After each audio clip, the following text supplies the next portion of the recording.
Hello, everybody, and welcome back to another Waltons review, where we are reviewing uh, the Olivia's boy toy. I mean, the prize. But anyhow, with me I got Resolute Germ. How are you doing? Not too bad. How you doing? I'm doing all right considering the circumstances with everything going on last day. There, we also got PvP, which we're gonna fly through this review here because he spilled some eggnog on his clothes, so he has to go wash them. Yeah, well, yeah, sure. I'll go for that, sure. Your two favorite things in this world: eggnog and laundry. Yeah, I guess that's my reputation, isn't it now? But actually, the reason I'm doing laundry is, actually, I got a bit of good news this week. My cousin finally emailed me like I hadn't heard from him in 4 months. So he emailed me earlier in the week and he said, "Hey, man, it's getting towards the end of the season, like, because we're almost at fall if we're not already. I think we got like a week of summer left." And he's like, "Let's do a barbecue for the last time this year, right?" So we're having a barbecue tomorrow at his place, and that's going to be great relief, great fun. Just get away, for a few hours from thinking about anything, and have a barbecue and a bunch of beers, and watch some cool stuff on their big giant screen TV. So yeah, it's all good. Yeah. So at least it sounds like you got a fun weekend ahead. I got Cub Oh, Scouts. I have a daughter in Cub Scouts this weekend, so Oh yeah, it's well, gonna be loads of fun. Just not for you. well, it's pretty cool that you got a daughter. I wish I'd had kids. I never did, but you're blessed, man. You got kids and you cherish them, right, dude? yeah. Yeah, you're a So lucky man. You're a lucky man. Yeah, all it's right. just that So first 20 years you got to get through. I think yeah. probably the diaper stage would be the worst part that I would regret. Nah. The No, it's teenage years are where they want bingo. nothing to do. No, the teenage years where they want nothing to do with you. Then you got to worry about Yeah, everything oh, they want something out to there do with you. sticking it It's in there. just your bank account.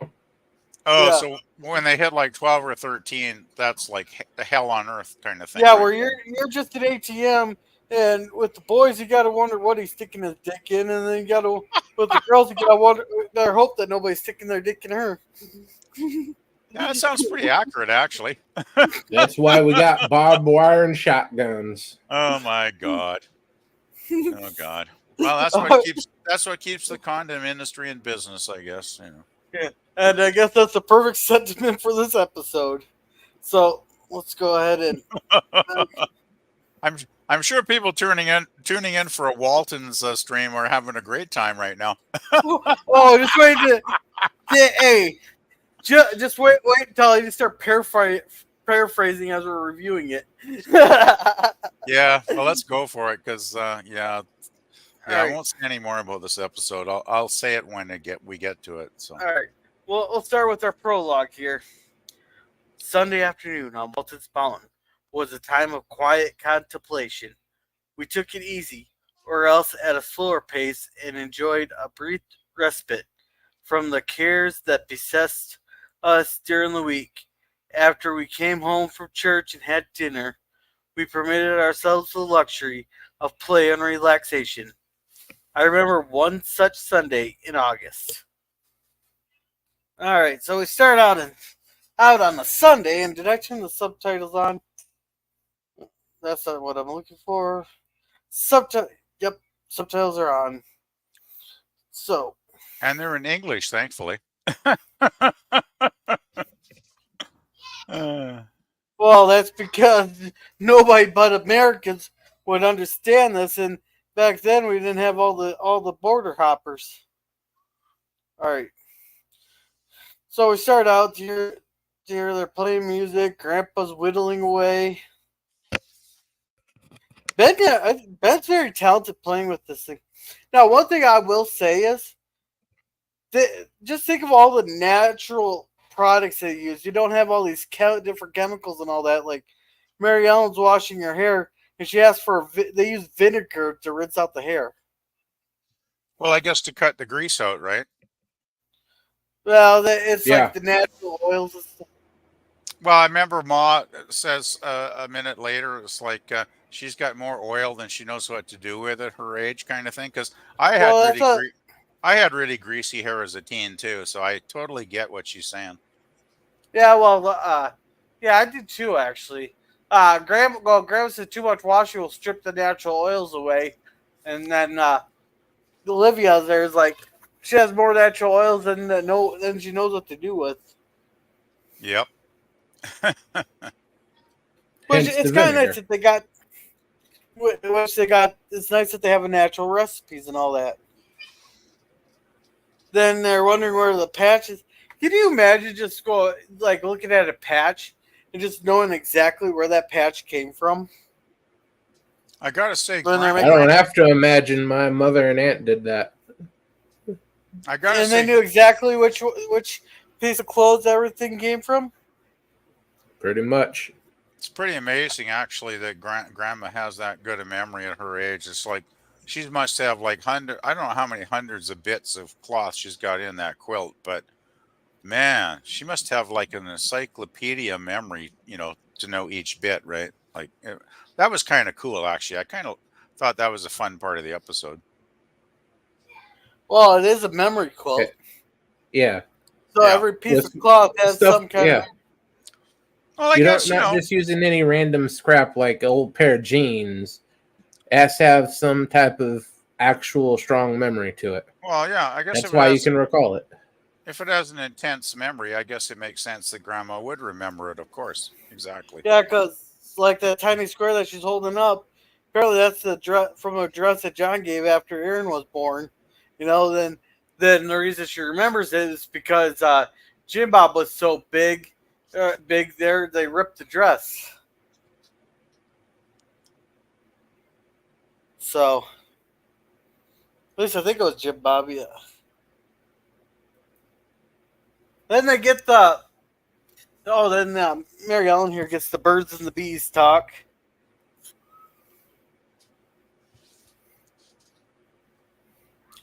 Oh yeah, I they're sure talking hope that's not for the first time.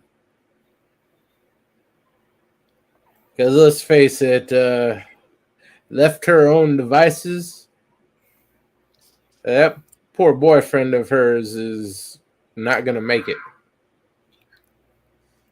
Hey, there's a reason why John has the old shotgun already polished. But I gotta say, Be doing GW a favor. see, if John was smart, he'd write JW's name on a shotgun shell and go, JW, just remember, you anything with my daughter, this very shell is meant right for you. It's not GWS to worry about, it's the girl. Yeah, but you always blame the boy. The Mary male, Ellen, Mary Ellen's a bit butch anyway, really. yeah. Yeah. The male is always, especially back in the day, the male is always at fault, no matter what it is. Isn't that the way it still is? Yeah, even if they weren't within 100, hell, even if they weren't in the same state. Oh God. Oh hell, there's one guy that he found out like 6 years later that his wife was cheating on him, and found out the kid that he was raising was not his. Well, when they went to go to divorce there, dude, I just said I don't care. And the wife claims she has absolutely no idea who the father is or something, and the judge said he doesn't care. The boy needs a father, and so that guy had to pay child support even though the kid's not his. Well, that sucks. That's horse shit. That's crap. Yeah. Yeah, Anyway. it is horseshit. Anyway, I do like Grandma's quilt. I thought that was a pretty amazing quilt she was sewing up here. Took her 3 years, Amazing. but I thought it was really cool looking. But it must have been so easy back in the day when you only had to tell the birds and the bees. Now you got to tell about the birds and the bees and the bees, and the birds of the birds, and the bees who think they are birds, and the birds who look like bees but are really birds. And the birds and the bees who don't even think they're birds or bees, they're something else. Yeah. Something that they invented in their minds. Ugh. Anyway, can we go to the next clip? We should move on here because Yeah. I So here, gotta get this done eventually. here they found the pig and they named it. Was it Grover or Rover. Rover? For Yeah. some reason, I was hearing Grover. They And I thought, they, what? they give it a dog's name, because I guess the pig thinks it's a dog. I think they say at some point. Yeah. See, here's the thing. I thought they're like, wait, did they forget about Reckless or did they get a new dog somewhere on the line and I never caught that? Like, the pig. Oh, They named it that's dog. Reckless too. Reckless is in this episode, is he not? I Yeah. think. Yeah, he's chasing the pig. Yeah. Well, there's a dog they call Reckless. It's not the original Reckless at this point because that dog is a fair bit younger. Yeah. I never got the charm of trying to catch a grease pig, to be honest, guys. Yeah, and the reason they call it Rover here is because it doesn't come unless Ben yells Rover. And apparently they get the pig from Yancy there. They're in. Apparently what was is Nancy for some damn reason was just strolling through the woods, and he happened to come across a pig that just happened to come right up to him, and he's able to grab the pig, and it just happened to be the Waltons' place that he was passing by and go, "Here, I can't take care of a pig. You can have him." You know, the amazing thing too, girl, is that he found a domesticated pig in the forest. When you think of it, I could see a wild boar perhaps in certain parts of the world, but to find a domesticated pig roaming freely in the forest, that's quite unusual, I would think. Happens more than you may think, Well, if especially you get in poor fenced areas like that. That's true. Yeah. Well, if you get down to like Texas and Arkansas and all them, there's a reason. Forest full of pigs. No, there's a reason why we got 30 to 50 rounds in a magazine. Uh-oh. They come on they come in packs of 50 or so, and they destroy everything. The feral hog. Imagine about 3 foot tall, couple 100-pound little bulldozers. Hides almost as strong as an actual bulldozer. That sounds a bit scary, actually. And a lot of these pigs here, I can feed my entire with these herds that go rampaging through Arkansas and Texas, destroying people's property and all that.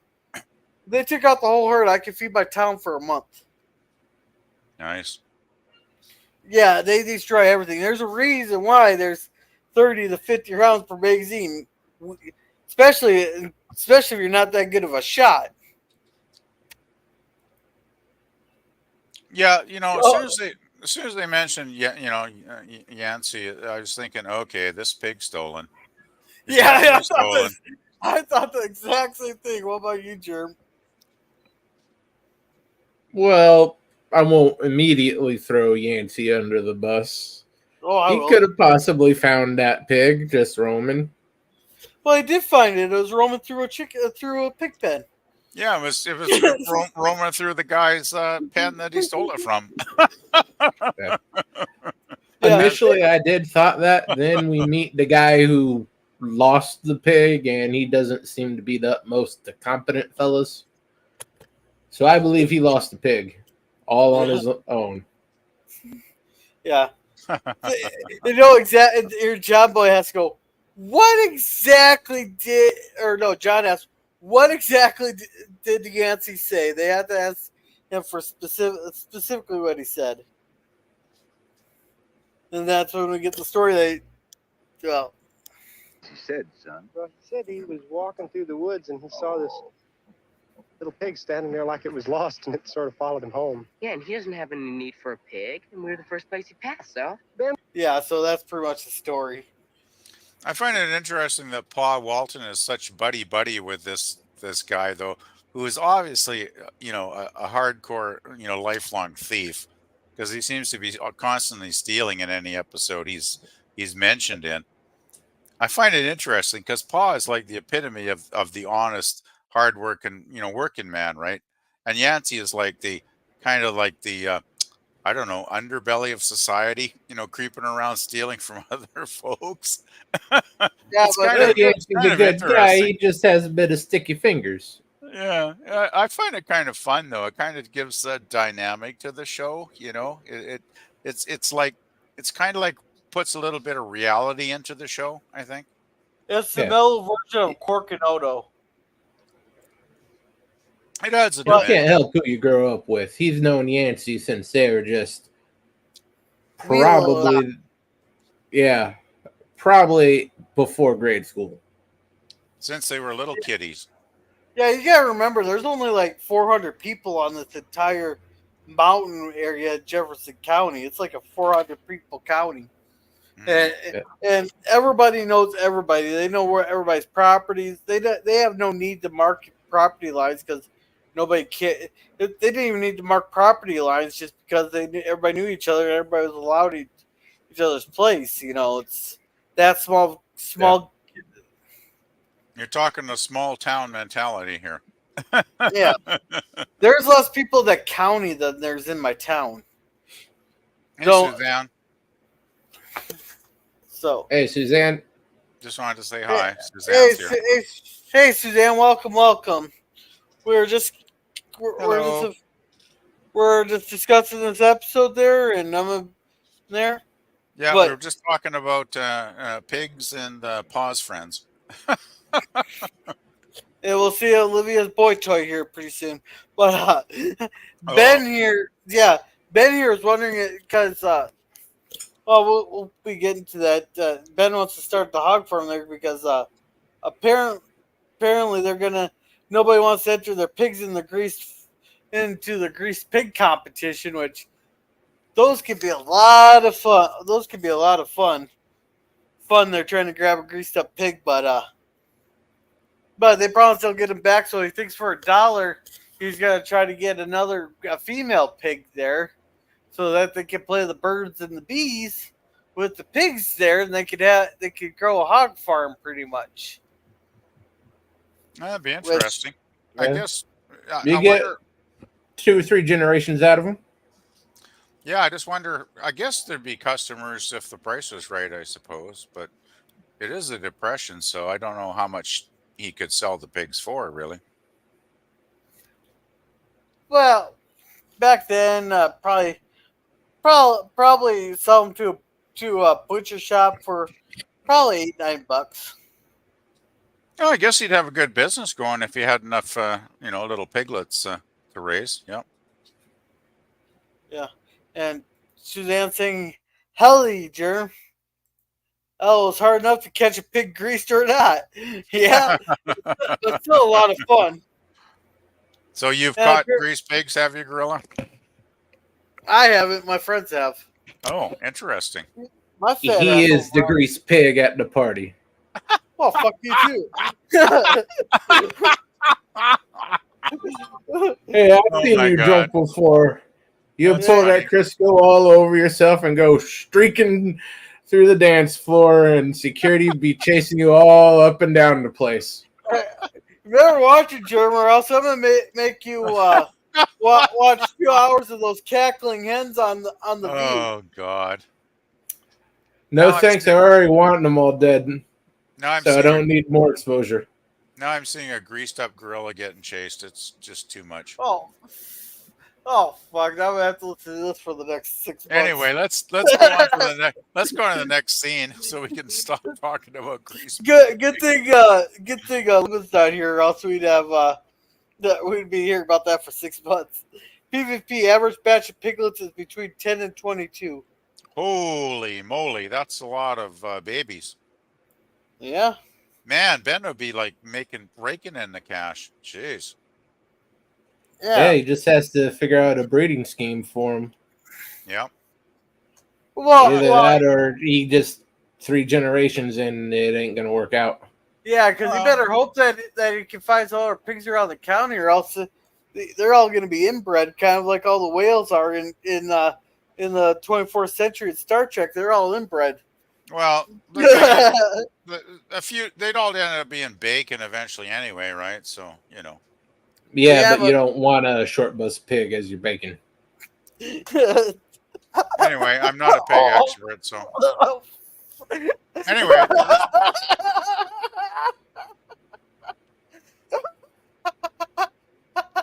Boy, Grill enjoyed that comment. I don't know enough about pigs to really understand that, but. Oh, that was a good one, Jerm.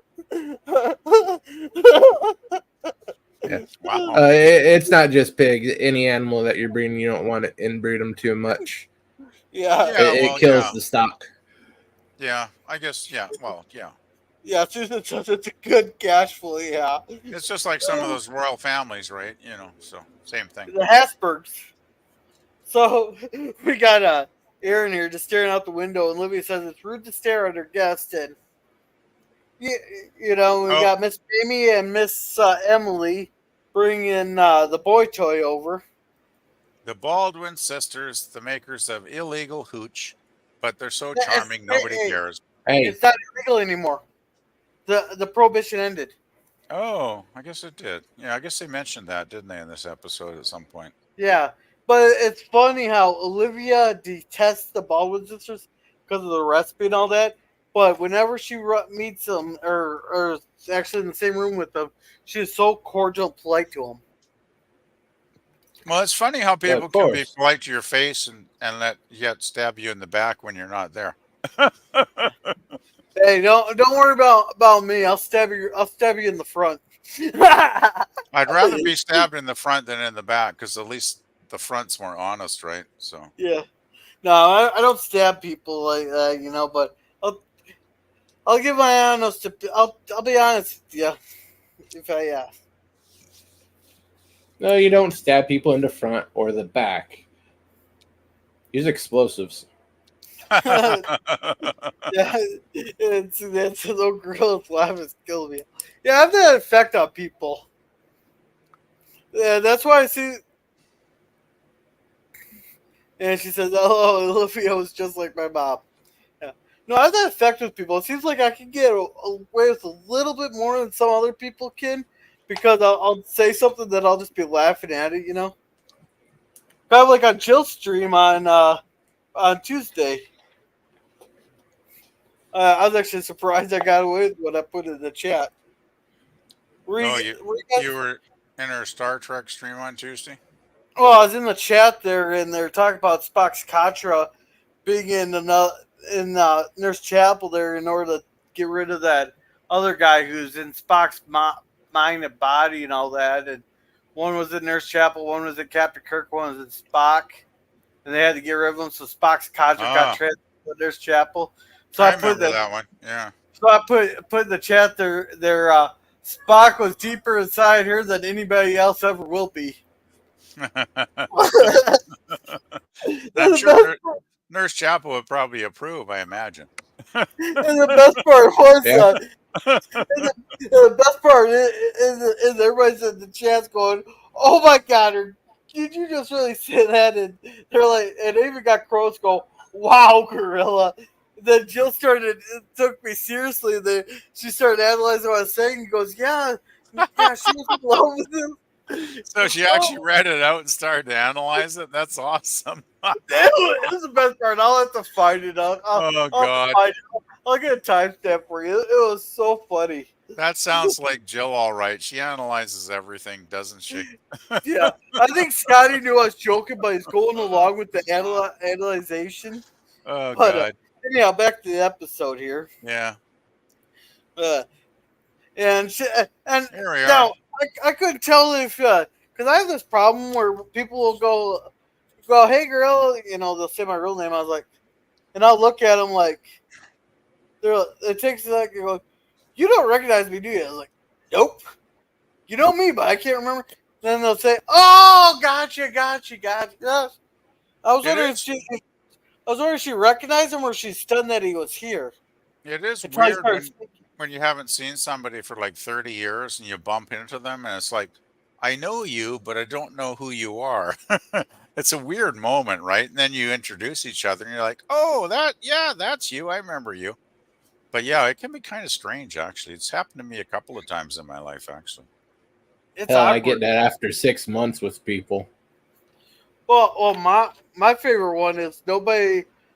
Like I'll recognize a couple people like at the like whenever we're at like funerals or something together or at family reunions. And there, I'll recognize a few of them there. Where I'll go up and talk to someone, and go like, "Hey, Todd, you know wherever?" They look at me and go, "You're Steve's boy, aren't you?" Nobody knows me by my real name. They just know me as Steve's boy. Yeah, well, it happens. I'll never forget one time I went to a funeral and I thought I knew somebody and I called them by the name I thought they were, and it was a totally different person. It's like talk about embarrassing moment. Oh, that happens to me all the time. Oh my God, I was mortified. I felt like I was 6 inches tall. I felt like I'm such a jerk.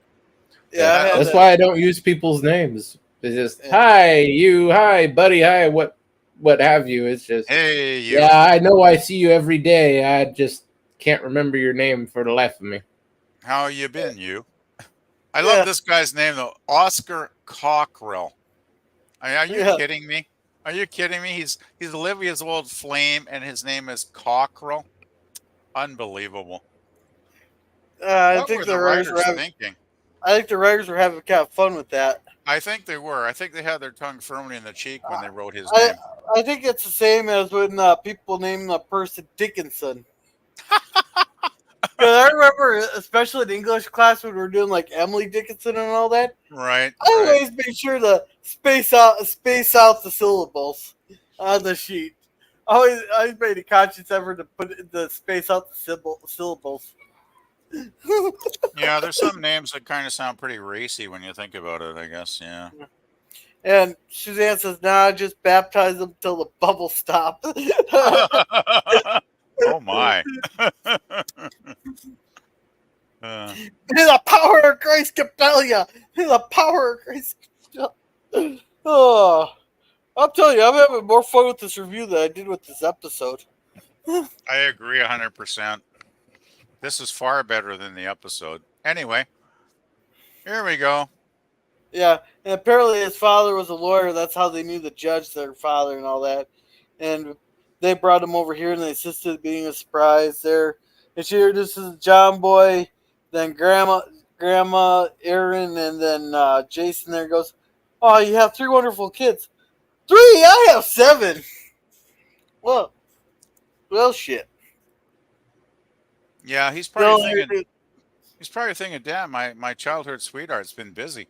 damn, I knew I'd get laid a lot if I was with her. Yeah. Well, that's probably one thing he's thinking. He's like, damn, regrets. Yeah. No, he has no regrets. He lost fair and square to John. Yeah, well, John was the better man for Olivia, I guess. Well, So. John's the one that pursued. He did not. Well, self-doubt is a bad thing, and that's probably what I'm thinking he had. As a politician, he has it in the episode, right? He's filled with self-doubt, which is self-defeating, of course. Oh, yeah. Hey, but he's the kind of politician that I vote for just because I cannot vote for a person who could talk smoother than 12-year-old Scotch. Yeah, it's interesting, isn't it? Politics. Anyway. So either he's stuttering and mumbling around because he's not good at this. He's just trying to get his foot in the game, or either that he's trying to figure out which lie he wants to fucking tell. It's a 50-50 card. So then Mary Ellen, he calls them all down. Mary Ellen says her hair's not ready, but her hair's is fine. And then apparently she's a splitting image of her mama, even though they're a little bit different. Then then the little Elizabeth there asked, "Who does she resemble?" And he says he does. She doesn't favor anybody. And then John's now that's a look like Johnny's being polite, saying it's good to see him, but you fucking bastard, what the fuck you doing in my house? You're not coming after my wife now. Well, I think John's the bigger man here. He realizes he's already won many years ago, producing all the kids, and he's one thing about John Walton. He might be poor, but he's very secure in himself as a person, which I've always loved about the series. He's just a hard-working guy. Doing doing the sawmill stuff and whatnot, and he's a very confident guy. He's like he is not going to get shaken by even an old boyfriend that comes along and is kissing up to Olivia. He knows his place in the household is secure, and Olivia ain't going nowhere. She ain't going to ever love another man but him. So, yeah, he's not worried. He's not worried. I suppose 30 years have passed. They can let old bygones be bygones. And they did grow up with each other. Well, the thing is, too, if you've made 7 kids together, I think you got a pretty solid relationship, right? In more ways than one. Yeah. And I think here he's like, oh, I just think it's just going to be like having a politician in the family. Goes, not yet. My speeches haven't been going that well. Well, I mean, better get honest. Stuttering and being mealy mouthed as he is, of course he's not going to make a good politician. Well, that's one of those. Which party does that county lean towards? To pick that party to be the one you want to vote for? Because I swear to God, a lot of these people, they know they're in like a 70-30 county, so they just like a 70-30 red county. So they'll say that they're Republican just so because they know they got 70% of the vote because people don't fucking pay attention. Well, the thing back then, you had FDR was in the White House, right? If I'm not mistaken. Yeah. And he was what, Democratic, I believe, if my memory serves. So I would imagine, Roosevelt was a very popular president. I mean, love him, hate him, whatever you think of him. He did a lot that really did help a lot of people survive during those god awful years, right? With that's what people believe. program. Yes. Well, from what I've ever read in history, that was the thing. So not entirely true. I'm guessing a lot of the folks on Waltons Mountain probably would vote for the candidate that was representing FDR back then. It was just my guess, and I'm guessing from what this guy says later in the episode, he is probably the candidate running for FDR's party. Yeah. Now, and Suzanne here says, just like Michael Landon as Charles Ingalls. Are you talking Little House on the Prairie or something there, Suzanne?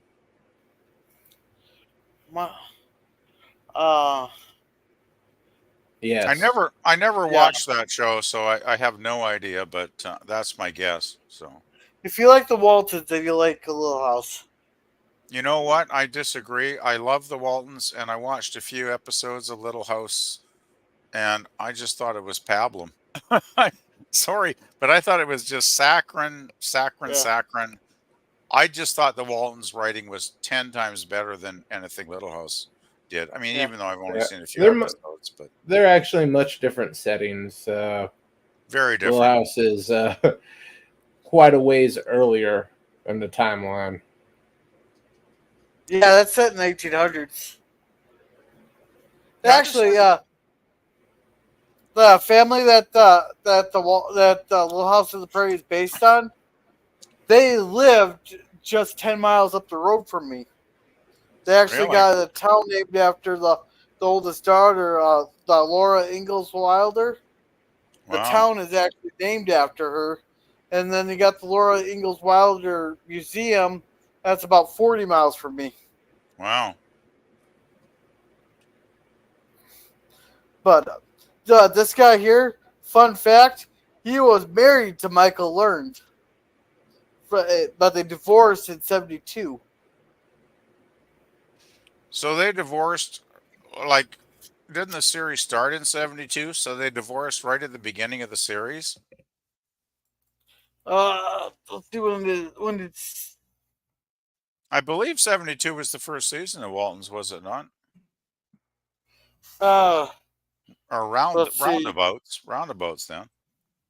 Because didn't it end in 1980? And I think it went for like 8 seasons 19, or something. 1972 was season 1 to 81. That's what I figured. So Michael Learned and this dude basically divorced in season 1, and then he shows up here in like season 2, and it's like, boy, that must have been really kind of weird for them doing these scenes together after they were once married and now separated, divorced. That must have been kind of strange, actually. Yeah. All right. Suzanne said strong men, yes, and both hard working with large families. I think the Ingalls only had 3 kids. And she goes, that's cool. Oh wait, they had a few more. Never mind. I might have forgotten a few. And Suzanne says, gotta charge the phone, guys. All right, you have a good night there, Suzanne. Okay. See you again sometime, Suzanne. Have a good one. Yep. Anyway, let's move on and get this episode done because time is ticking away here. Oh wait, do I have to play my little clip? Yeah. Then he said, "Here's Jim, Bob, and Jace and Ben." There. So he said they're nice meeting you, and Grandpa said he's just gonna stick out there whittling because he doesn't want to talk to a politician politicking or something like that. Yeah, I love how Grandpa's just sitting there whittling away out in the porch. He doesn't give a shit about whatever's going on. I'm like, power to you, Grandpa. I feel the same way. Yeah. It's like, who cares about all that social niceties? Now they're talking about the fair. Apparently, he's gonna be a judge in there, and they're talking about their jam, and they're swaying the judge. He's gonna be the judge, and we got a little bit of the recipe in the jellies in there. Just a nip of the recipe. That's hilarious. I think the Baldwins should have gone into like the liquor business at this point. Actually, if it was legal. Well, actually, they don't know it's liquor. They just call it they just think it's Papa's recipe because Papa didn't tell them that it was liquor, and Papa kind of kept them a little bit. What would you call it? Sheltered. Yeah, that's a good word. Sheltered. Yeah, I guess they are kind of naive in a way, aren't they? Yeah. Yeah, so. I'm sure Yancey would have told them, hey, girls, we can start a real great business here.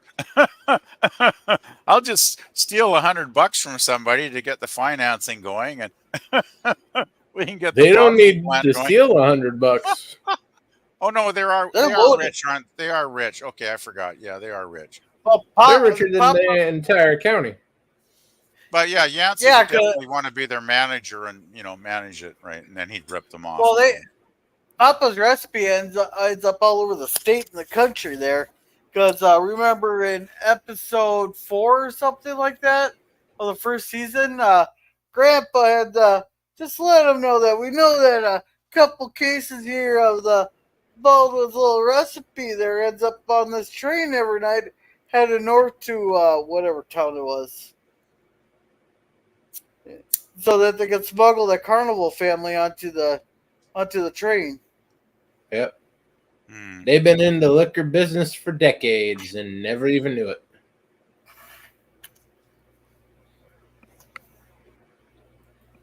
Yeah. Then I don't see this. The section, the one I got here is the extended version. I think I just saw the regular version because some guys put all the episodes up on Internet Archive, and they're really high quality. It's great. But I think I watched like the regular 50-minute one or whatever it is, 49 minutes. Yeah. It was really good. Really good quality though. I'm impressed by the quality the dude put up there. It's pretty good. Yeah. Yeah. Yeah.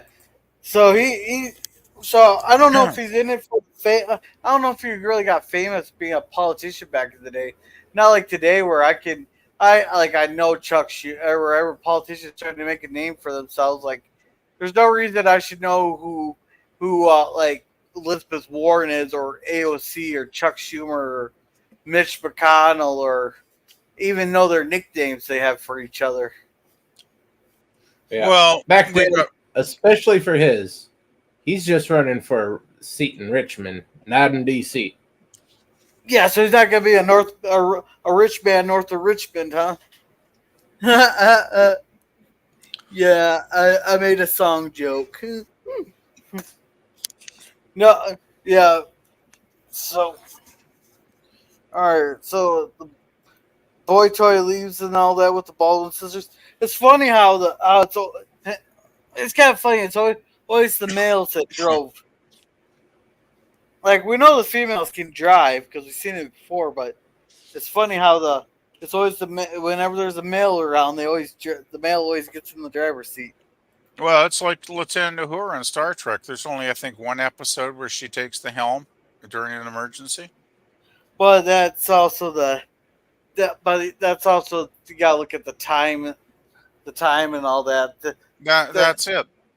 And the thing is, this show is taking place in the 1930s, right? So it makes sense that most of the time, guys were driving the vehicles, right?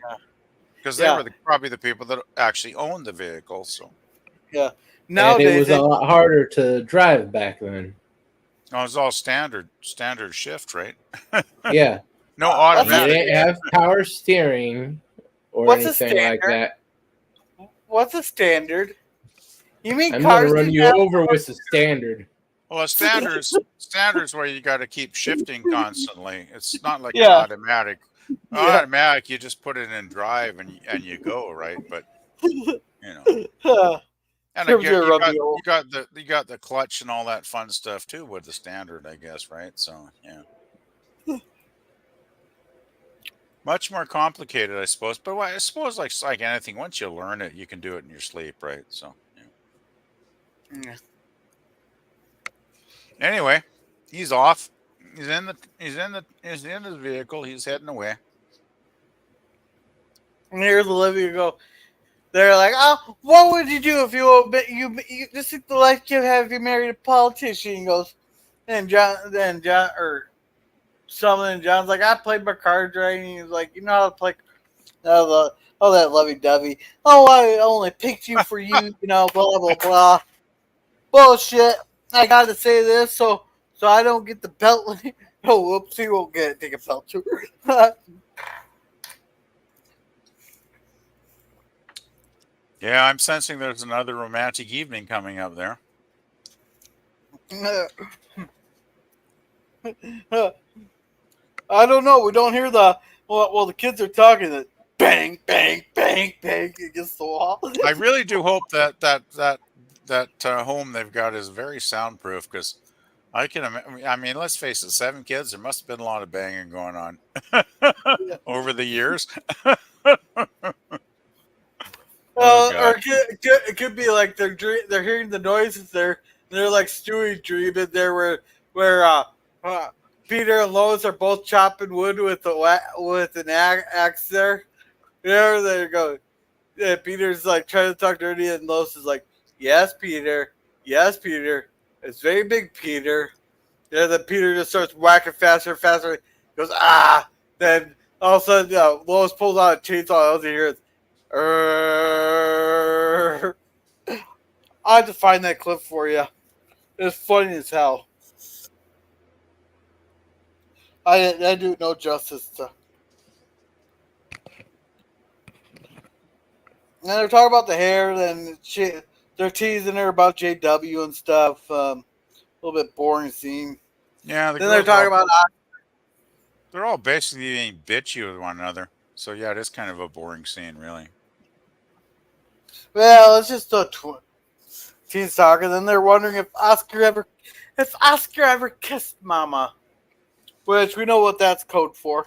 So, because they had to play it innocent. Back then, it would actually be kissing.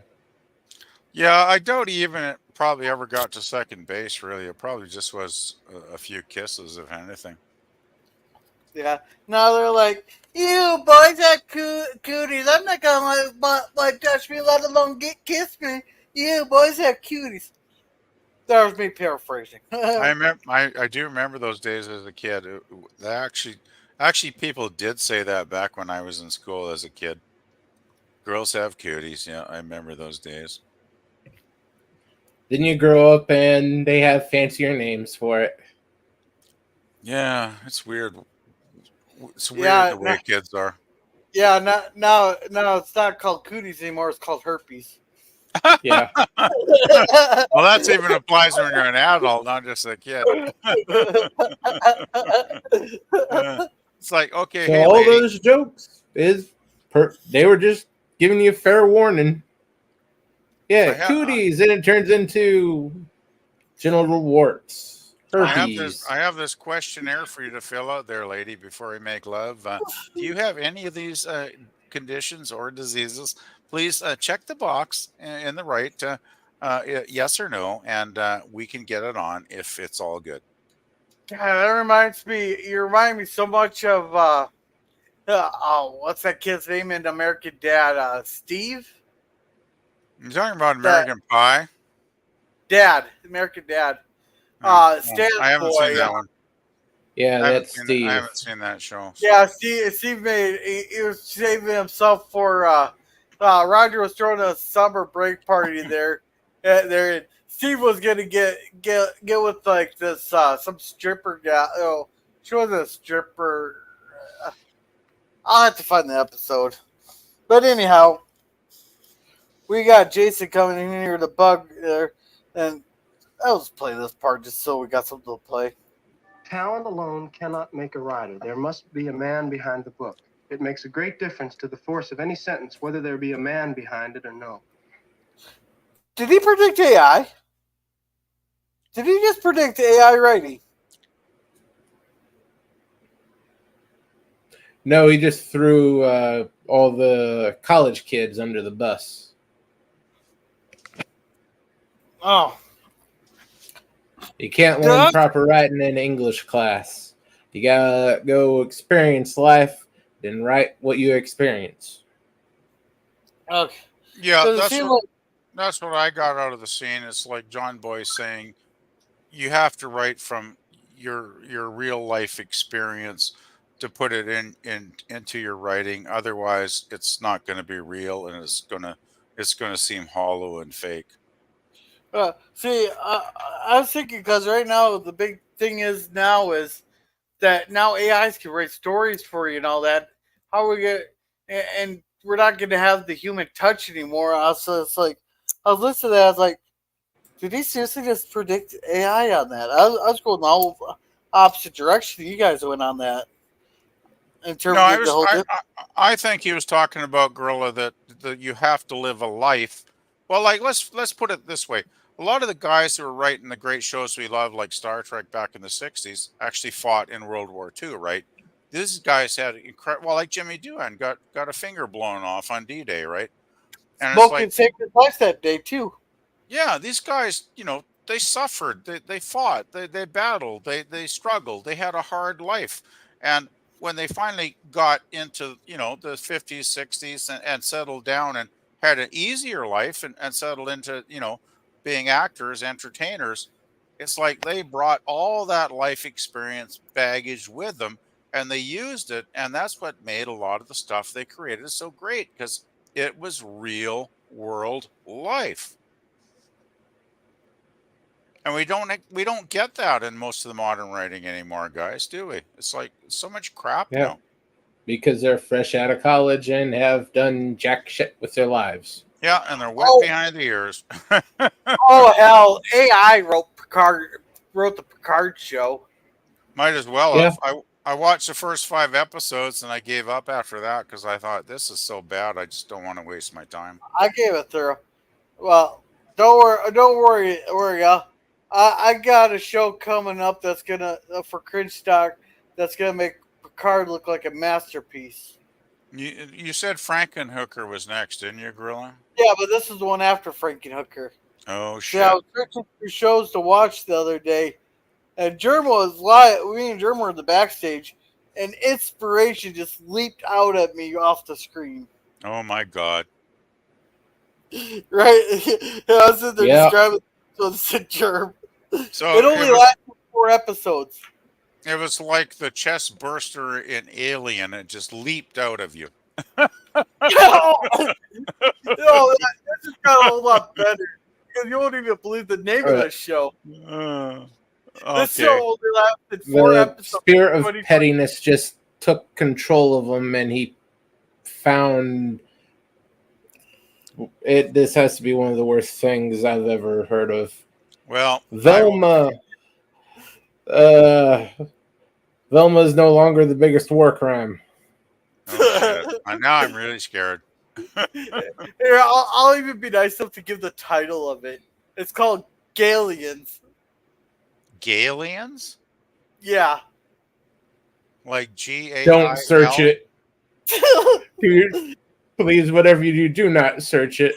Oh no! What was that Aliens movie from '92? Because someone Google that Alien movie from '92.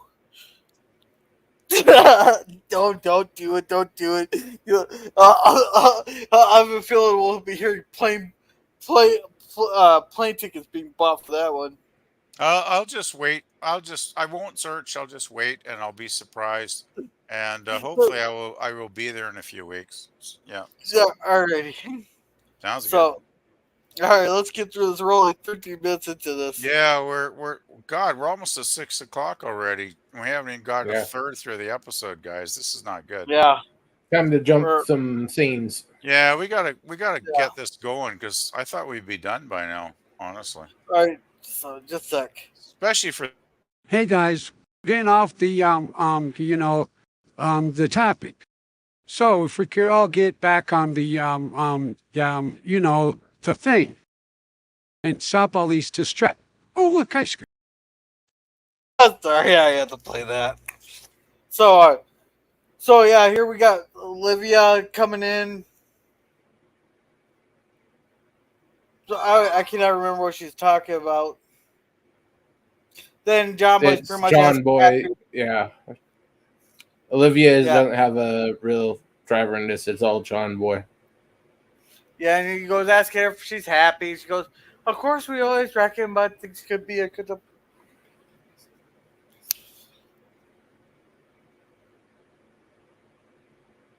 But skip. Hit the skip. Oh, sorry. So yeah, she's talking about things could have been. Just putting a smile and just think about. He's just thinking how his life would be different as a kid.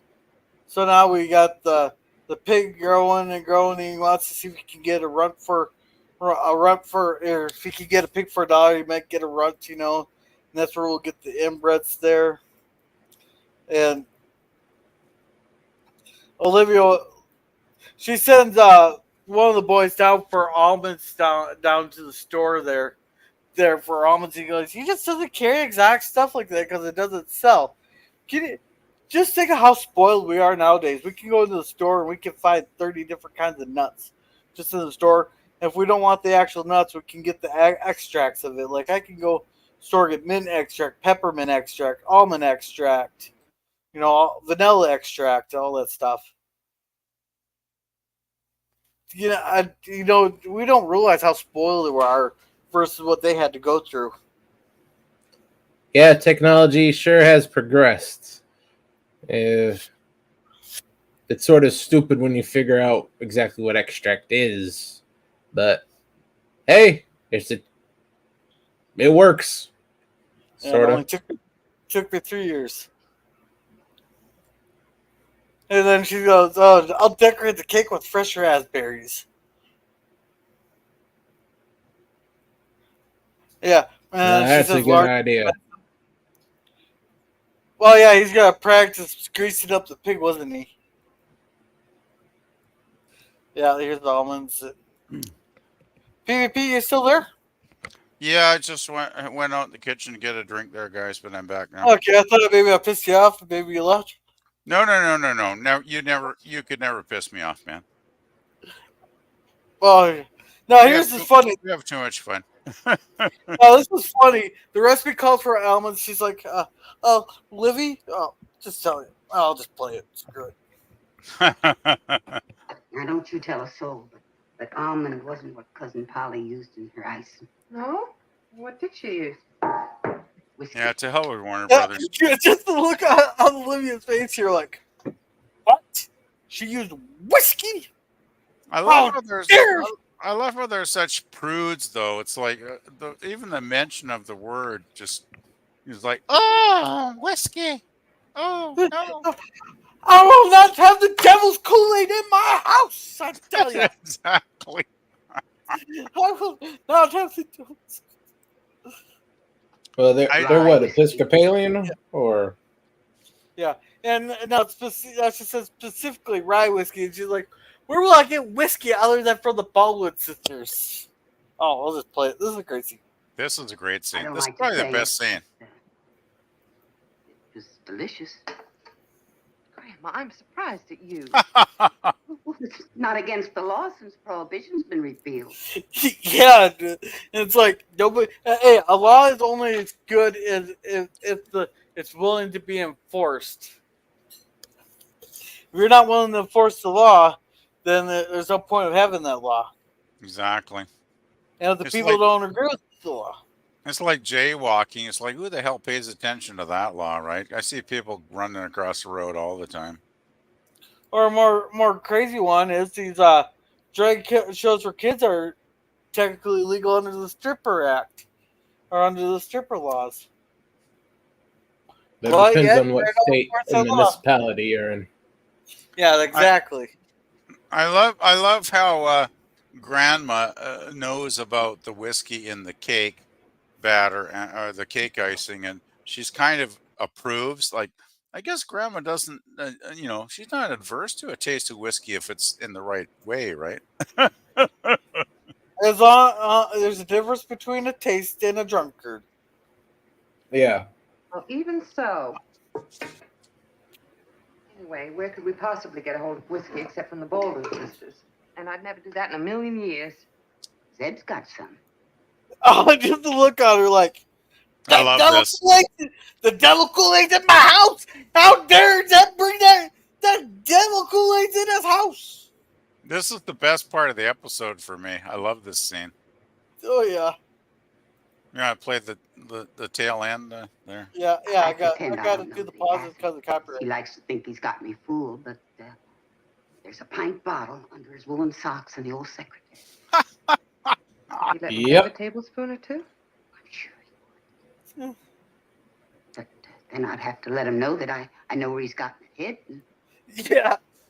So That's Grandma was great. super out of the socks where she found. Yeah.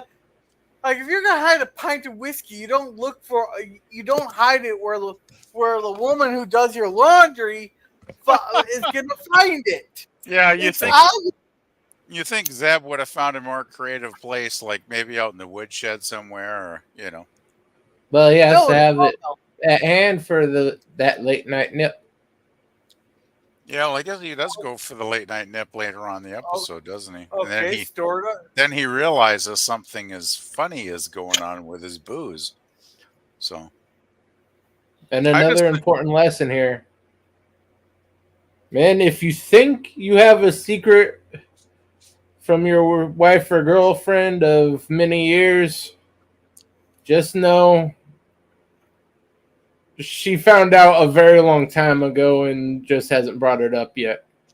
She's saving it for when you get to a bad fight. You go, well, in June 2006, he did this. Oh, you bring that up for 20 goddamn years ago. But I do think it's kind of sweet that Grandma knows all about Zeb's little stash of booze, and she doesn't say anything because usually she's kind of a tight ass with Zeb, right? Like anytime she's saving it. anytime he it for tries the to big fight. kiss her or give her a hug, she's like, "Go away, you old fool." But Uh, she's kind does kind of tolerate his little his idiosyncrasies. Yeah. Yeah. Well, Well, she just she's has to keep him on the straight and narrow sometimes. Yeah. Well, well, it's one. they're an old married couple, and they have their understandings. I'm guessing, right? Yeah. Well, she's She saving can't it let for him the get big. too excited because his heart can't take it. That's right. That's Yeah, why he she's needs just a saving. nip. Yeah, she's just saving it for the big fight. She's saving that little information for the big fight. I think a man should have a secret or two from his wife. Ooh, That isn't much help to me, is it? wow. It sticks. That is quite a statement coming from Grandma. I'll get you smidgen. He'll never know the difference.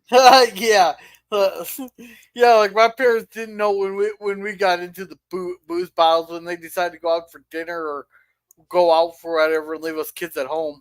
Like I they did. I actually have a story that totally applies to this. Uh, One of my best friends years ago, Jim, his parents would go out to their lake cabin all summer for like 2-3 months at a time, right? So I'd head over to his place on the weekend, and of course his dad had a stash of booze, under the sink, right? So he would steal just a little bit, like an ounce or two from each bottle. This is great. And he'd get like gin, whiskey, I don't know, vodka, what he'd pour it all together, and we'd mix it up with Coca-Cola or whatever the hell it was. And he I guess he was like a MASH fan because he called it his grape knee-high special. And so we'd end up drinking this concoction of stuff. And, of course, after 3 or 4 of these, we'd be pretty high. And I do remember like him stealing booze out of his parents', kitchen. So that's kind of what I can relate to with Grandma in this. Yeah, I remember Josh Wolf was talking the story like he got creative because his son was drinking his vodka. You replace it with water, put it back in the freezer. He goes, "Did you know water freezes when you put it in the freezer? And did you know does it freeze when you put it in the freezer?" He goes, "I didn't know that. So tell me, why do I got a voxicle?" And he goes, he's talking about how he's creative with his dad with his whiskey there. He'd take some old apple juice, leave it out in the sun for 2 weeks, and then replace the whiskey that he drank with apple juice. Then his dad would wonder why he was getting shits from the whiskey. Ah, yeah. Oh man, it was a very funny story that he was telling. Yeah, I don't think I'd want to drink apple juice after it was out in the sun for that long. Well, I didn't know apple juice grew moldy if you didn't put it in the fridge after you opened it, but I found that out. Yeah, it probably does actually. Yeah. Yeah, it does. Yeah. Oh, I don't want to play Pretty it. much any juice will. Yeah. Yeah. So we got Aaron here prancing around. They're all picking raspberries, and then he just mentioned some French painter. He loves life and beauty and all that. He's basically flirting with Olivia by keeping it played in front of the kids. Yeah, he was really laying it on thick here. Like he was really flirting with her. It's like, damn, dude, give it up already. She's got 7 kids. Don't you get the message by now? He's Come not on, trying anything serious. He's just simping a little bit. It's not like he went and tried to bend her over the raspberry bush to lift up her skirt. Okay. That would definitely be the most unique Waltons episode of all time. Yeah, I think he's just relating to her as an old friend. I can already see a dirty parody that someone coming up with that where Olivia lifts up her skirt and he bends her over the raspberry bush. I fear we've given somebody listening a bad idea right now. Oh, I can't be the first one to come up with that one. Oh God. Yeah, I'm sure you're way behind on that one. I'm going to have to get that image out of my mind for the rest of the night, Gorilla. No, you'll be thinking about it on Mikey's. Oh my God. Speaking of Mikey's, I think we need to pick this up a little bit. We need to get this episode over as quickly as possible because this is dragging in. This Oh, episode isn't good enough to dwell on it as much as we have, to be honest. So. oh, we're just having fun with this. Oh yeah, we're The- having fun, but God, it's Yeah. 6:08 p.m. here. Skip about 8 minutes on the timeline. Yeah, let's just motor through it. Yeah, Motor through he it. talks about how his wife has short hair and he looks pretty and it's that. So many kids. They're decorated. And John Boy's talking about something about having crabs or a crab tree or something. I didn't quite catch that. Then, I don't think then, he's worrying about having crabs. Oh my God. Then they're talking in bed. And then John's like, "Oh, there's so many things I want to give you," and she's and Oscar could give you our kind of life, but it's like you did go out with him a few times, and then wait, they're not crying over it. Oh, and here the kids are starting to hear the thump thump thump thump thump thump. I love that scene you just passed though when Grandpa gets his bottle out to take a midnight nip, and he goes, "What the hell? This is like 70% of what I had in here yesterday." He's like, "What? Somebody's stealing my booze. That's not good." Yeah. Oh, here, let's just play it. I just love his expression. This scene's so good. Yeah. What the fuck? And he looks straight at Grandma. Yeah. Well, this is great. When he goes up and tries to smell her breath, he's thinking, is Grandma drinking my stuff? Like, this is hilarious. I gotta pause it because of copyright, but yeah, Fuck yeah, Warner Brothers. yeah, but the one thing with of all the people in the house there, he goes after the one woman who would be most against actually just drinking. Yeah. Well, of course, who else would be snooping through his stuff? I do think this is funny though. The way he's trying to detect if she's been, sneaking his booze. It's so good. And he's so pissed off. He's like, "What the fuck is going on?" I wish I had that good a scent where I could, this just almost reminds me of the cop when he pulled me over trying to, Oh, yeah, really? smell some alcohol there, sir? Yeah. Yeah. This is scared great. the shit. That just scared the shit out of her. What in the world are you doing? I'm just trying to smell your breath, Esther. You're crazy. You're Yep. crazy. Now, is there anything wrong with my breath? Same as usual. There's someone around this house tonight whose breath smells like whiskey. You're accusing me, old man? Lips that touch liquor shall never touch mine. Ha! Bullshit. Bullshit. Bullshit. Yeah, as soon as he said that, I thought, well, I guess Grandma's never kissed him then. This is one of those. Now he's not worried about his secret unless he knew. It's like that. She knows that I know that I know that she knows that. Like he knew that she knew. Like he knew she knew about his whiskey, but he didn't want to tell her that. But she knew about the whiskey. She didn't want to say nothing. Type deal. Yeah, So they it's both like he knows that she knows, so he should have just said, "Hey, Grandma, how come my whiskey bottle is like 70% of what it should be?" Yeah. But of course, he doesn't say that. So.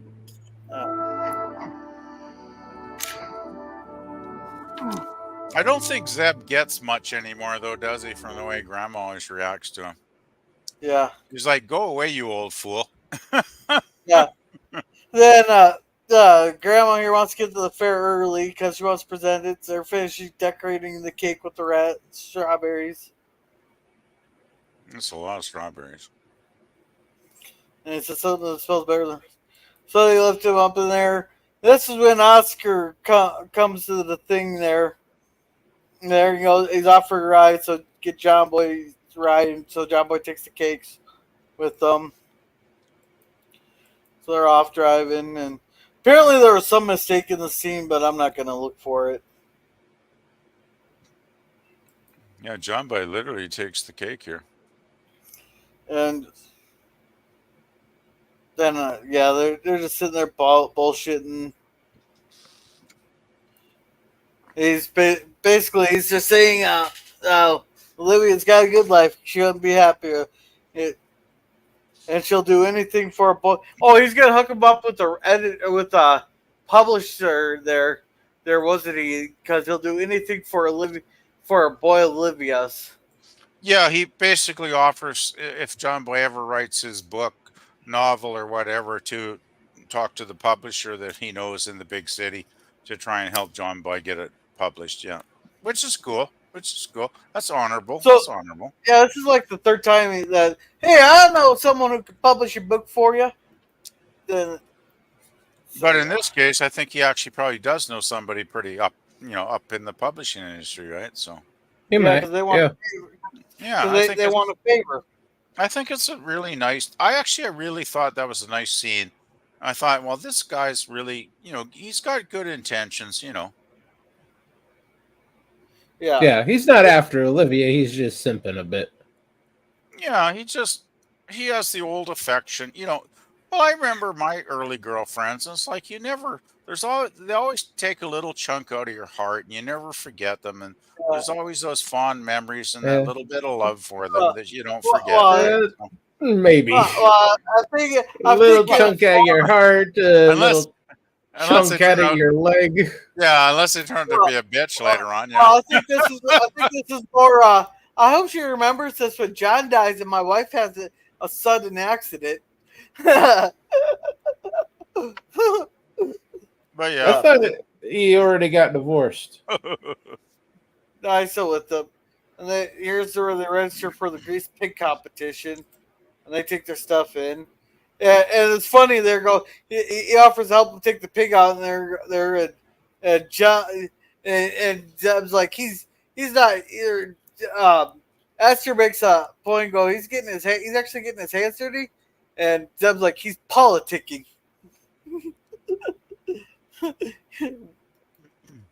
And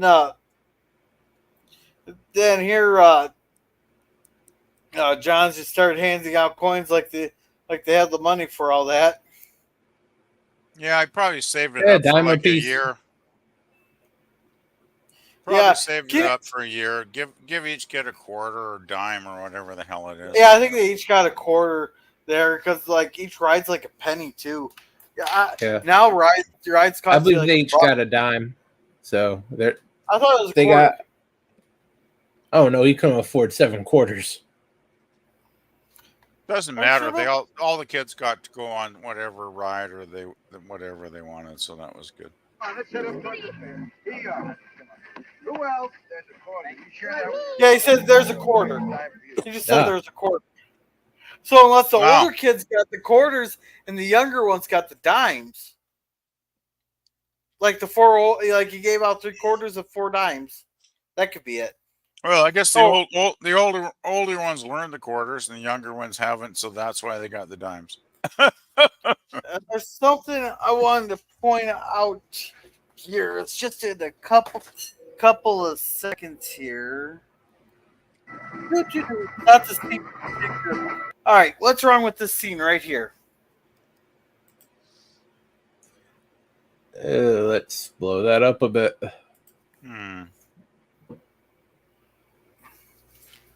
Holy crap, that's a bit fuzzy. There's a pinball game there. Did they have pinball games in the 30s? You're onto something. I don't remember The- pinball I games. can't Didn't really they bring, tell what those other machines are. No. But didn't pinball come in like the 50s? Yeah, PvP's got it. Popular. In the, Yeah, Goofs, revealing mistake. While the Waltons are at the carnival around the 3:20 mark, inside the game tent, a pinball machine is shown with the flipper buttons on the side of the machine. Humpty Dumpty was the very first pinball machine that had flippers and wasn't released until 1947. Yeah. I knew that didn't seem right. There's no pinball back in the 30s. Yeah, so I nailed it. Holy shit. yeah. Then they got the 3-way mirrors here. Then we got the horses and all that. And the Oh, goofy God. mirrors. We actually have like something like that there. They're down at the amusement park. They got the house of mirrors and all that. It's pretty fun to go through. I never So saw they're all one with the riding. mirrors. Then Esther comes to deliver a quilt, and she wants to put where that what's that one lady that what's her name? First moon, The bitch that she hates, yeah, the bitch she hates. basically. You know, the thing is, what really sucks is I think Grandma's quilt is 100 times better than the other ladies. Basically, Oh yeah, it's way cooler. Like Grandma's quilt is freaking awesome. Like, can you imagine if you actually made that the work, the hours? Like, I could see her doing 3 years to make that sucker. It's yeah, like, yeah. She's like, hey, that's the same quilt she entered in the last county fair in 1929. She submitted the exact same quilt because that's the last fair we had before the Great Depression. Like, exactly. oh, I guess an elephant doesn't forget. And the thing is, the other woman's quilt is, I think, is pretty boring actually compared to Grandma's. It's interesting and it is a good design, but Grandma's has more heart and time put into it. Yeah, I mean the other quilt has a definite, probably more of a pattern. Obviously, it's pretty cool. The pattern would take a lot of work, no doubt. But I just like Grandma's kind of random quilt where she's put little bits of every aspect of her life into it over the years, and you know, maybe it's more. Well, it is definitely more of a patchwork quilt, literally. But I just really enjoy the dynamic of it. I think it's a really cool looking quilt. Yeah. So she just shoves the other quilt out of the way and hangs hers up right there. Then apparently some other lady had the exact same cake as Uh, Olivia. Yeah. yeah. Then they put on the jellies here. Group our jellies by Do they even show the label? It just says Baldwin's.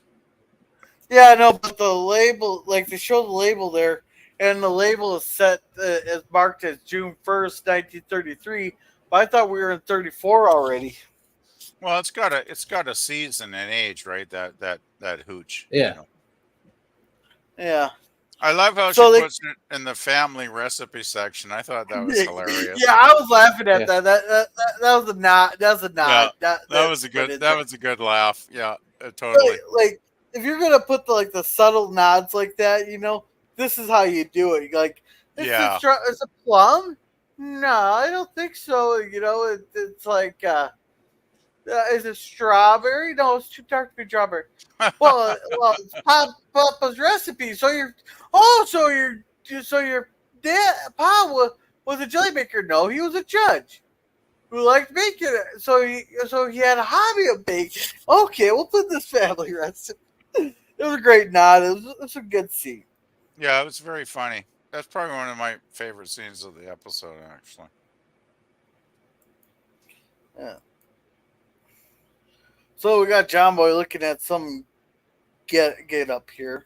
What the hell is he looking at? That's a weird looking. I don't know. I think this was a deleted scene. Oh, it's a music box. It makes music. Okay, I don't remember it. That's where you get the music of the fair sounds from. That might not have been the version I watched. They might have cut that out, I guess.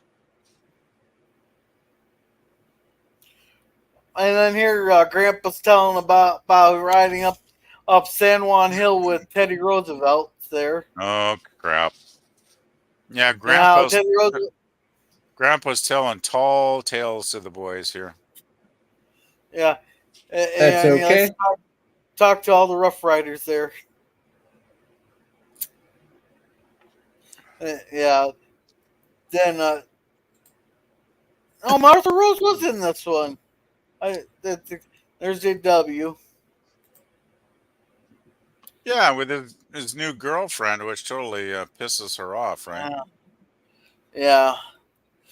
And yep, of course, Teddy Roosevelt was leading the charges right up behind him.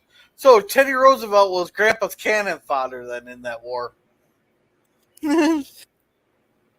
You would think, yeah, but old Teddy, he sure did like a good charge. Yeah.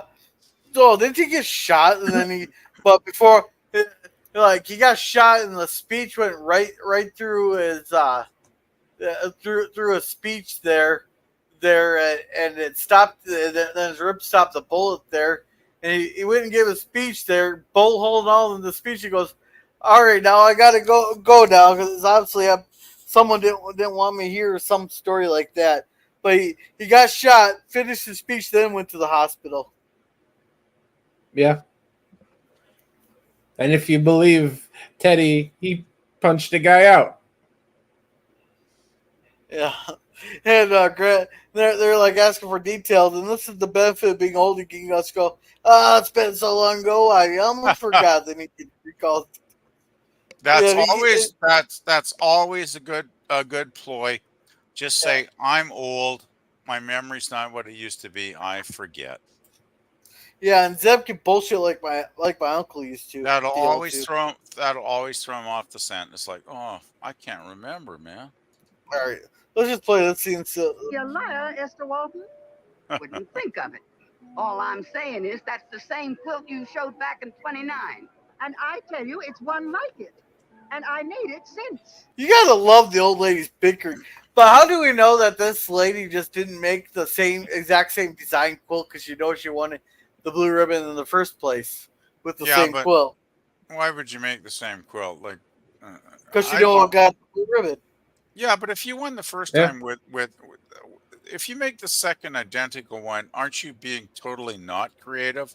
And should you not win the first prize? Well, it's the judge going to remember 5 years ago? I mean, the judge should have half a brain. I mean, if you're just copying yourself endlessly, it's like you should not deserve to get any prize as far as I'm concerned. Yeah, but here's the thing. She knew she won the first time, so she's going to win again. I think Grandma and this old biddy should have gotten a wrestling match and had a tear down fight. Bro, fight! Punching each other out. That's what that would have elevated. The episode would have maybe got up to an A if they'd done that, but oh well. Yeah, I wonder how many people would sit there and buy tickets to see two old ladies brawling out in the middle of the parking lot there, or out in the middle.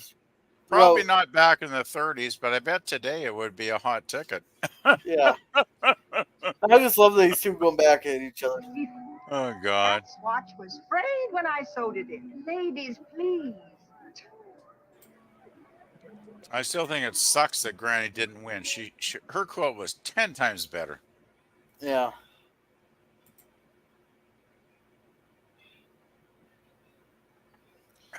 Yeah. Oh, there's when we find out that he didn't actually meet Teddy Roosevelt. He's just blowing smoke. Good old Grandpa. Yeah. Oh, so he spent his time already, and we're getting to the greased up thing. That's why I thought they all got a dime. Here we go. Oink, oink, oink, oink. It's greasy pig time. No, they're doing the whole belt thing. This scene was cut. Oh, yeah, I saw this. I watched this. This was in my version. Oh, then not. No. Maybe I just missed it then. The version I watched was around 49, 50 minutes on Internet Archive. So I don't know. I could have just. That's the DVD version. Yeah, it should be the regular version, I would think. Yeah. Yeah. Yeah, this guy here, he's the doctor, I believe, goes, Miss Ellen, Miss Baby, this is what I think it is. He knows the recipe. He definitely knows the recipe. You know what I love about this scene, though, is they're all sampling the recipe and they're all loving it and they're going like, "This is great. This is awesome." It's positively intoxicating. That's a great He knew point. exactly what this guy knew exactly what it was. And it was literally intoxicating. Yeah, it's great. That's a good scene. Well, Be another time for you, Esther. If you mean like there was another time for you, I wouldn't stoop. I told you, this is a new one, made from the same. yeah, so it's a new quilt with the same pattern, is what it is. Well, that's crap. I mean, if you're just repeating, it's like, who wants to listen to a musician that keeps making the same song over and over again? It's like, screw that. That's bullshit. They already do. They Have already you do. ever heard the Backstreet Boys? No, I never have, and I never will. Hey, there's a person online that goes together. He stitches together 6 songs. There's six different songs, but he'll mix them together into one song. And it's like, wait, this is he doesn't change words or nothing, but they blend together perfectly. The 6 songs. Well, that sounds like modern music because every time I listen to anything, pretty much in the last 20 years, all the songs do kind of blend into one another because they sound like the same fucking song. Well, one guy did it even with a bunch of '80s songs, the '80s and '90s songs. But Interesting. instead of playing like the full set out on the thing there, he just Huh. played the same 4 chords and then just changed the words. And it sounded, just by the way he sang it, it was like, wait, I recognize that song. But each song had a common 4 chords. It's interesting. But then you add more chords to make it differently. I don't suppose you could post that in the private chat, Gorilla, because I'll find it for you when we go to Mikey's here, which we got. Okay, got that half sounds an cool. hour. That's good. Yeah, geez, Mike's gonna be on soon. We got to finish this. If it's so new, Yeah. where did that piece come Yeah, it's like Grandma's like, I know exactly. Oh, this is great. And she's like, yeah, she has to. Now, Grandma Walton's got like a radar mind. You say you forgot. Yeah, so yeah, she's like, you've forgotten. How can it be a memory quilt if you've forgotten? Yeah, you damn right, bitch. You use the same thing. The CIA should indoctrinate Grandma and get her into the organization. Now this part here's my favorite part. I laugh at this part. I can remember every square inch in mine. There's Libby's dress. There's my old comforter. There's Evelyn's wedding shirt. There are my bloomers. Wait, she used Zeb's wedding shirt? Yeah. And what the heck's that's a bloomer? What's a bloomer? Underwear. That's underpants. Oh. Now they look alike. Which is amazing that she put her underpants in the quilt, but I thought that was pretty funny actually. Yeah, Yeah, So now bloomers that's a word for underwear. okay. And now they're taste testing the cakes there. And they both look the same. They have the same texture, but there's just something slightly better about this one here. So they all pick Olivia's there, which isn't a biased pick here because the one guy's trying to get into up Olivia's. Well, I can't say that. Well, since Olivia never wore pants, you can't say he's trying to get in her pants. So I guess he's trying to get up her skirt or up her Sounds dress. reasonable to me. That'll work. Yeah, if I met the right woman, I wouldn't mind getting up her skirt, but no luck so far. Yeah. And so he wants there. And That here's must be the best. damn. Oh, this is great. I love that scene. Yeah, here's the best part of the show. Episode Olivia, coming up promise right me here. one thing. You send me a snapshot as soon as you get your hair. I may be silly and vain, but I want to try it at least once. This is great. I love that shot. He's like, oh yeah. Now I know where my whiskey went. I found that thief. What? He grabbed the gallows. I found the thief. Oh, actually, it's like Right now, Well, you Zeb's thinking I gotta hide my booze in a far more tricky place to find it. yeah. No more sock drawer. And he's stumbling over the speech, stumbling over there, like, come on, get with it. We already know this. Tell us something we don't know. He goes, fuck it, throws the speech, and then he just goes, I'm going to tell you, I'm going to represent Jefferson County. I'm going to tell them how it's did.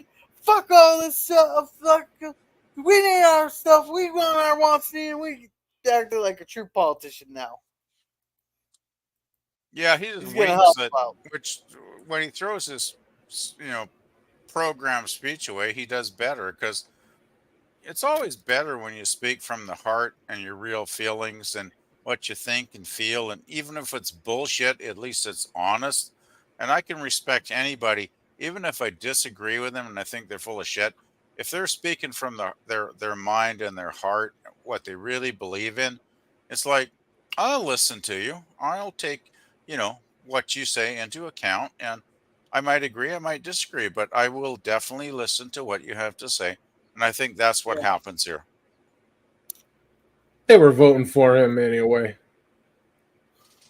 Yeah, and here we got the Here we go. eagle trying to catch peas. They're stumbling over each other, trying to catch. Then the pig gets out, and they're all chasing them down.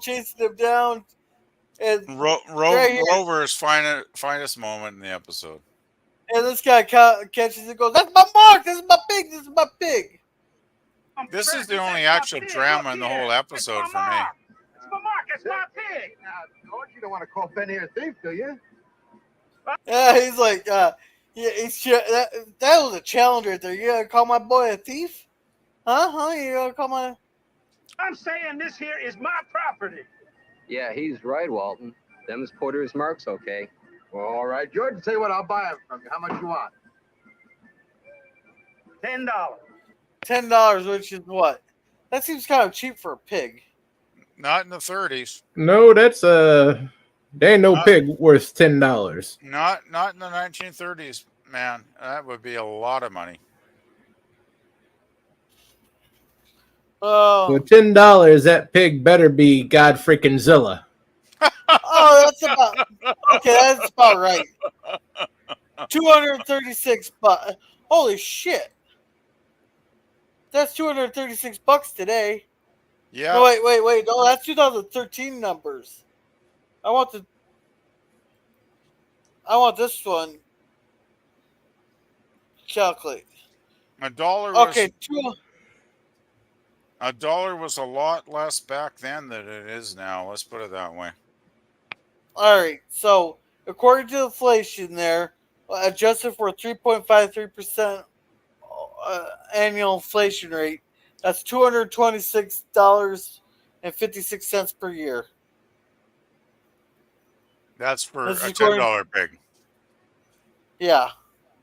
So a $5 pig would still be well over $100. That's how much you buy a pig from a farmer who's gonna go butcher. That's like half a hog when you go butcher it. Well, or that might be a whole hog. Maybe it'd be less than if it was just between casual people. Yeah, that'd be a whole hog price after butchering and stuff.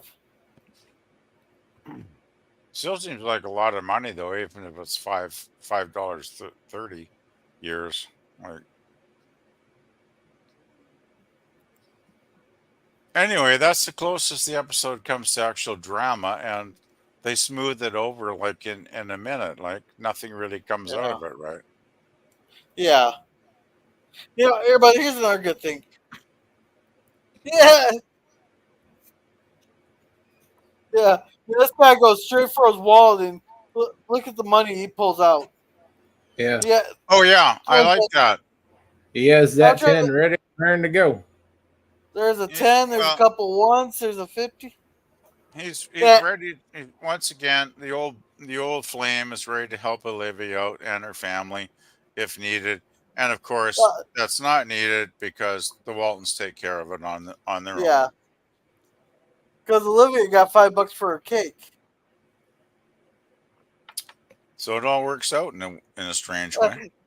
Yeah, there's a funny. He goes, it's real. You can just feel the sarcasm in her voice. There goes, it's real neighborly of you to offer to wait there, Mr. Porter. But I got the $5 right here. Fuck you. That's pretty much what it was. Yeah. Actually, can we go back to the screen there? You got this thing on for a while there, Grilla. Oh, whoops. Sorry. Oh, shoot. Did you guys not hear that all? No, you sounded fine. It's just I had it playing. I had the thing playing. I had the wrong thing showed. Not for us. Yeah, I didn't see the end of the episode, actually, but there we go. Yeah, we got through the pig scene. All right, George, say what, I'll buy them. How much you want? And that's where he says $10. $10, George. That pig's not worth more than $5, George. Besides, you didn't fatten him up any. That's right. I'll give you 5. Yeah, that guy's not no friend of his, I guess. George, Ben here wants to go in the hog bin. That's stealing. But I'll take it. I'll pay you next week. Come on. Next. Yeah, that's where he gets pissed off at that right there. Next week. Yeah. Hey, you better take next week. You probably owe John for a good amount of firewood that you went through during the winter. Yeah, John should just, when he's freezing his ass off, John should just go, "Oh, I'm sorry, I'm not delivering this week." Then he'd be going, Yeah. "Oh, shit." Just consider that hog a gift for not freezing to death. Yeah, one hand has to wash the other hand, right? Yeah, right there is when he pulled out his wallet and just starts pulling out money like it's showing off his big pockets right He's there. I got money coming in my yazoo. Yeah, and this is where Olivia gets to her point. Real neighborly of it to offer to wait, Mr. Porter, but there's no need. Yeah, there's her fuck There you we to go. him. We go, but he said, yeah, it's real neighborly of you, Mr. Porter. Here's your money, so fuck you. She's not only a fuck you to the pig man, she's a fuck Oh, you to her old flame too. Did you see that smile that she just put on her face there?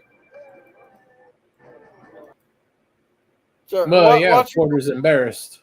Yeah, watch your facial expression. Real neighborly of it to offer to wait, Mr. Porter, but there's no need. Here's Watch the money it we right- owe you. Right here. There. Did you catch that?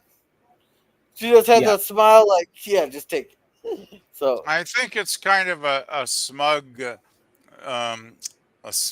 enjoyment of putting it over on him when he's trying to be an asshole. And she's like, "Okay, fuck you. Here's your $5. Go away now." yeah. Just kind of got that smug. I'd say it's a smug smile. Yeah. If that makes any sense, guys. Yeah. And here her boy toy gets all his confidence back there, and there he's There you gonna go. probably become the editor. All right. There you go. Now on to our epilogue. Many people were to touch our lives. Hard times, sickness, and survival in a harsh decade were still ahead of us. But we weathered them and we endured them because the love of my parents for each other and for my brothers and sisters made our family invulnerable. I did not know it then, but they were the best days of our lives. Yeah, considering what happens to the next decade after that. But yeah, and then the war happens, so it's like, probably a much Then better you come up a couple brothers short. I thought all the brothers survived. But we'll get to that when we get to I think a couple. I think one of the. I know a couple of the kids don't finish out the series. I don't think anybody actually gets killed, though, Jerm. I don't. would have I don't assumed they think- just I wrote don't- them I off don't- in the war. Now you got me curious, but I don't want to spoil it for anybody. So, what's you guys' final thoughts on this episode? Sorry, I had a cough there. I don't think anybody actually dies in the war. I know they serve, but I don't think they die. I know Richard Thomas's character does get replaced eventually by another actor in the last season or two. Thoughts on the episode? I thought this was. I really thought the Chicken Thief was like an A episode, which I really thought was a great one. Like, it was really intense, dramatic, had a lot of points to make about reality and the way people actually are. I thought this one was kind of superficial. There was really nothing that went on in this episode that had any real dramatic impact. Nothing that impacted the series or the characters. Of course, we had Olivia's old flame, but it's like he was basically a minor character at best. He didn't really do anything in the series or in the episode, I mean. And all the stuff with the carnival was fun. I love seeing all the carnival rides, and it was colorful, and I love, the whole thing with Zeb's whiskey getting stolen was hilarious, and I love Grandma's awesome looking quilt. But seriously, guys, there wasn't really a hell of a lot that actually occurred in this one, so I'll give this one like a C. Fair enough. What about Yeah, you, Jeremy? I just wasn't impressed with it. I didn't think much of it. It's a pretty good slice of life episode for the Waltons. They focus more on Olivia and not so much on John because we got a lot of him. So I'd go very high C plus, right on the edge of B. Okay. See, this episode should not have been put next to the Chicken Thief. The Chicken Thief was solid A, entertainment. This one here was a real slow pace. We got some interesting backstory stuff. There was some golden edge scenes there. I had a lot of fun reviewing this here.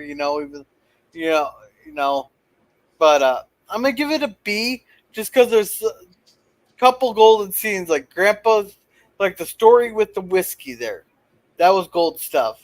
Grandma had a neat color pattern, but after that, not much. But because of those two things, I'm gonna elevate up to a B instead of a C. Because and really not much Waltons. You might not. There might be an F or a D episode somewhere, But compared to modern shit, I can't grade it much lower. Yeah, I agree. It's like I even feel a bit weird giving this a C, but I just have to be honest. Like, I thought this was, well, for me, a C is not a bad thing. It's just like this is average, right? That's my average rating. It's like it's not bad, but it wasn't great. There was nothing much in the episode that I thought really made it special in any way. I did love, as Gorilla mentioned, I did really love the whole stuff with Zeb's the stash of booze in his sock drawer. I thought that was pretty hilarious, and how how he suspected Grandma of taking a midnight nip was even more funny. I thought that was really great. But yeah, go ahead. I was gonna say you also gotta love that they had a not like unless you actually know your history and all that, nobody will notice that mistake will put it out at the 30-minute mark. There with the pinball machine. Oh yeah, the pinball machine was a glaring error. Like as soon as I watched it, I was thinking pinball didn't happen for like a couple of decades after this, right? Like, yeah, that was weird. Well, that's the set decorators. They have the set decorators that get all that shit to put in the scene, and they messed up basically. So. Oh, another thing that elevated this episode up just a slightly bit, so I gave it a B, was the nod to the family recipe section, as a nod towards the old family recipe. But anyhow, thank you, Suzanne X Team, for coming there. We're all going to be heading over to Mikey's Seuss 4's stream there, so let's give him a big old gorilla raid. Yeah, Mikey will be on in about 15 minutes, guys. So yeah, just put gorilla raid in the chat. What do you got going on? Gorilla raid, yes. Oh man, it's gonna be so weird though to do a stream at 7 about the passing of Cardinal. It's gonna be. Yeah. I think it's gonna be pretty good, actually. Yeah. I just hope Jill pops on, because I did message her earlier today, and I know she said she's not been well the last few days, and then on top of it, this news last night, I know she's having a really tough time, and I think you guys probably enjoy and respect Jill as much as I do, and if she can even pop on for a minute tonight on Mikey's stream, that would be great. But if she doesn't, I can totally understand. But yeah, it's a tough time, guys. It's a tough time. Anyway, I didn't mean to bring this down. All right. This was fun, even though it's not my favorite, far from my favorite Waltons, but it was still worth talking about. So, yeah. All right, do you got anything to plug? Not really. I'm still working on my rock and roll streams, but God, they're still private until I figure out what I'm doing. So I'll make them public once I get them all, edited. But YouTube's editing software sucks, to be honest. Like, Don't use YouTube editor. you got a better one? DaVinci. DaVinci.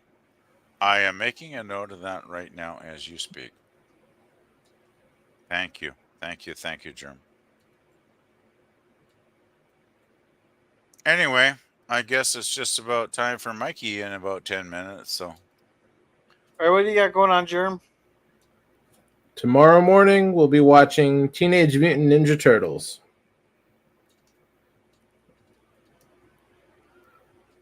That's the classic 1980s one, not any of the countless and ever worsening spinoffs. All righty. As for me, I will have. I should have Babylon 5 tomorrow night. Sunday we should be watching Man of the Year, not for our Robin Williams month, and then next month will be Poltergeist movies. Then Wednesday will be Justified. Then our next Waltons episode, which would be I don't want to go season. I want to go episode. Oh, dang it. Wrong button. The Braggart. Whatever the hell that means. So with that, with that, you guys have a good night, and remember to be a gorilla. yeah.